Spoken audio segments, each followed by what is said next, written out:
Hello, everyone, and welcome back to You're Booked, the Dubai-based book blog where I share what I'm reading in the hopes that you may find it interesting enough to read as well. This is the second entry. I'm not leaving on a jet plane, which I didn't because the trip was canceled. Omicron, that's rude. I know it's not personal, but it feels very personal.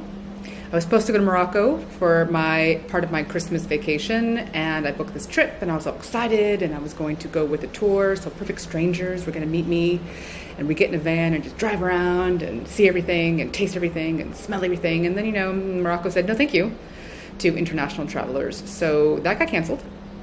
And as it happens, a friend whom I didn't know had also booked a trip to Morocco, her trip was canceled, and she said, well, I bought this book to get me in the mood, why don't you read it? And enter The Caliph's House by Tahir Shah. And so that was the second book that I've read for this blog, and I'm going to talk about it with you now. And yes, I know this video is a little late. It was New Year's weekend, and if the whole world can shut down, why can't I? But I will endeavor to be more on time in 2022 with all of my different blog and vlog entries. I do so promise. So The Caliph's House is a fiction book, but it's a partially true story because the author, Tahir, is an author himself, British born. So I guess he has like oodles of money. I don't actually know. And he bought this very large, very derelict house in Casablanca, and he's going to fix it up. That's the premise of the book.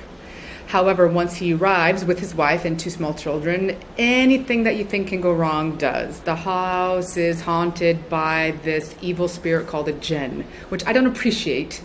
Different spelling, but still, again, personal. Or they can't get the supplies they need because the businessmen are corrupt. Or they can't get the workers to do the work they've already paid for. Or Ramadan comes and everyone takes off to their home village for a month, or so on, so on, so on. And so if you have any familiarity with the Middle East, you've lived here, you've traveled here, or you've maybe read about it, a lot of things will be very familiar and very funny because you can absolutely picture in your mind the conversations this poor British man is having trying to get the tile worker to lay the tile instead of, drink tea and reflect all day on whatever he's thinking about. A lot of Arabic words are sprinkled in, like inshallah and mashallah and all those things that, again, if you know what they mean and have heard them before, they flow in so nicely with the story. So it feels very genuine and personal if you have that kind of experience. The book is not just about the house, it's a metaphor. What isn't a metaphor? For his own life. He wants to fix the house, and in doing so, he fixes his life. The people that he meets, they all teach him lessons about not what to think, but more how to view the world and how to react to things and how to be a better person towards other people. He wants to fix the house, and in doing so, he fixes the family. He gives his kids a better life, a more stable life, a life more connected to cultural things versus material things that maybe they would have had they stayed in London. And fixing the house means going back in his memory to repair a broken relationship with his grandfather, who had lived in Morocco.